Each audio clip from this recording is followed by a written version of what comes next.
Right, today we're going to talk about vitamin D again. We have already seen in the news this week that vitamin D, particularly for children, is an issue that's current and topical. Today I've got Charles Knoery with me, who's a medical student from Aberdeen, who spent some time with us here in Annan, and he's done a piece of survey work looking at awareness of vitamin D, particularly in pregnant mums. So thank you very much for agreeing to come and chat to us today, Charles. Perhaps you could kick off with just telling us a little bit about why you did the survey. Well, like you said, vitamin D is quite a hot topic at the moment, and research has found it's very important in certain diseases such as osteomalacia and rickets, and these have had a fourfold increase in the UK over recent years. So basically we're trying to target vulnerable groups who may be at risk of vitamin D deficiency, and these groups can include young babies and pregnant mothers. So I thought it'd be a good idea to look at the vitamin D intake and supplementation in pregnant mothers and those who are breastfeeding. Okay, that's good. So tell me a little bit about what do you think is important with vitamin D? Well, vitamin D is one of your important vitamins that you need, and it helps basically in building strong bones and with muscle strength. It's also been linked to having a healthy immune system as well, so it generally promotes good health, and it's good to have a good income throughout the year and a good sort of supply of vitamin D built up in your system. Okay, good. So tell us a little bit about what you found. What did you do first of all with the survey, and what did you find? Well, basically I phoned up as many pregnant mothers as we had in our practice database and asked them what they knew about vitamin D and what supplementation they're taking, and how did they know it would interact with themselves, how they got extra vitamin D if they thought they were short, and how it would affect their child as well.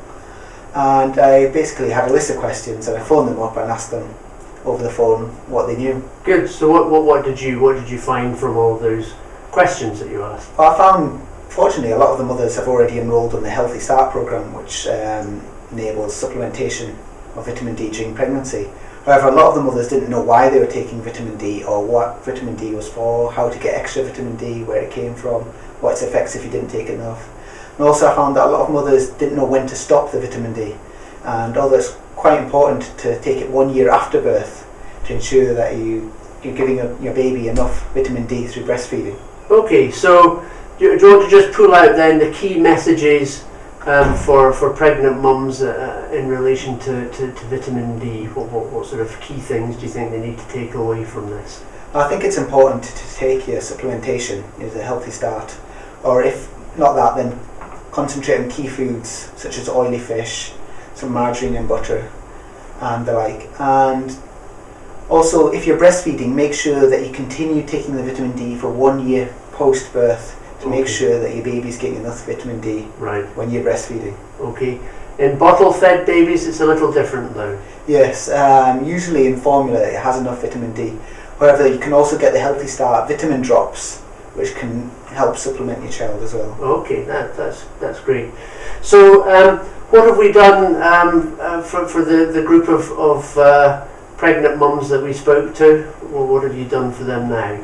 Well, like I said, one of the key areas we thought were lacking was in just the general knowledge about vitamin D. So I put together a little leaflet with some key information about vitamin D, and posted that onto them if they requested it. Okay, so they've had a bit of extra information, but we can also get some other information from the Healthy Start website. Yeah, there's the Healthy Start website. It's a great place to go. It's got plenty of information there. It's got leaflets that you can request as well, and that tells you a lot about not only vitamin D but the importance of vitamin C as well, and folic acid, and very other important dietary factors during pregnancy. So we need to be making sure, obviously, that pregnant mums are taking their vitamins. Not just vitamin D, as you say, but C and folic acid are important as well. And for the babies, what you're saying, I think, is that really they need to be taking it up until what sort of age, ideally some sort of supplement? Ideally up to about 4 years old, some Okay. kind of supplements.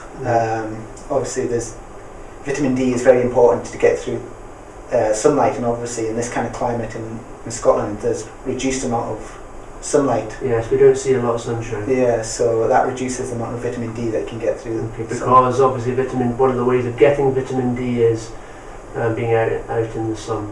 Yeah. Definitely, yeah. And obviously that's important, but it's not the only source, and No, that's why supplementation is helpful. definitely, yeah. Okay, well that's great. Thank you very much for talking That's to us no today, and good luck on the rest of your studies. Thank you. Yeah.